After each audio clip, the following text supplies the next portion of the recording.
இன்றே டவுன்லோட் செய்து உங்கள் ஃபேவரட் ஷோக்களை என்ஜாய் பண்ணுங்க. ஹலோ, சொல்லுங்க. கார்த்திக், ஒரு சின்ன பிரச்சனைடா. என்ன? சாமுண்டீஸ்வரி அத்தையும் அவங்க சிஸ்டரும் இந்த மீட்டிங் வந்திருக்காங்க. அப்படியா? அவங்க எதுக்காக நாங்க வந்திருக்காங்க? எனக்கு அது தெரியல, பட் வந்திருக்காங்க. நீ வீடியோ காலில் வந்தனா நீ யாருங்கிற உண்மை அத்தைக்கு தெரிஞ்சிடும்.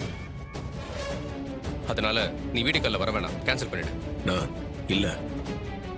அந்த கம்பெனியை பத்தி நான் நெட்ல படிச்சேன். அந்த கம்பெனியோட கொலாபரேட் பண்ண நல்ல ஃபியூச்சர் இருக்கும். நம்ம கம்பெனியை அடுத்த லெவல் கொண்டு போயிடலாம். இந்த சான்ஸை மிஸ் பண்ண வேண்டாம். அதெல்லாம் ஓகே கார்த்தி, கம்பெனிக்கு நல்லதுதான். ஆனா பர்சனல் லைஃப்ல உனக்கு ப்ராப்ளம் ஆயிடுமே. இல்லனா எப்பா என்னப்பா சொல்றாரு? ஒரு நிமிஷம் இருங்க.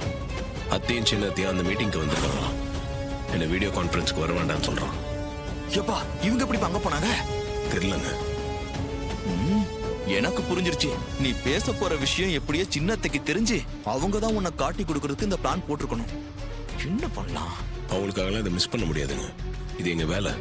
நல்ல சான்ஸுங்க அது. எப்பா மிஸ் எல்லாம் பண்ண வேணாம், போனை கொடுப்பா. அண்ணா ஒரு நிமிஷம், மயில் பேசுறாராம், கொடுக்குறேன். பிரதர், சொல்லுங்க. இங்க பாருங்க, சகல மீட்டிங்ல பேசுறத கேன்சல் பண்ண வேண்டாம். சகலம் பேசட்டும். அது எப்படிங்க? கார்த்திக் பேசினா உண்மை தெரிஞ்சிருமே உங்களுக்கு.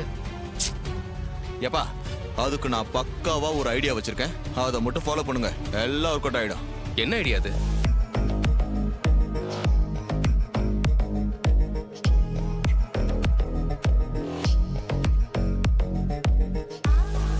சகல நான் சொன்ன மாதிரி வீடியோ கால் வருவாப்ல. நான் சொன்னதை மட்டும் நீங்க செஞ்சுங்க. ஓகே? ஓகேங்க. Okay bye.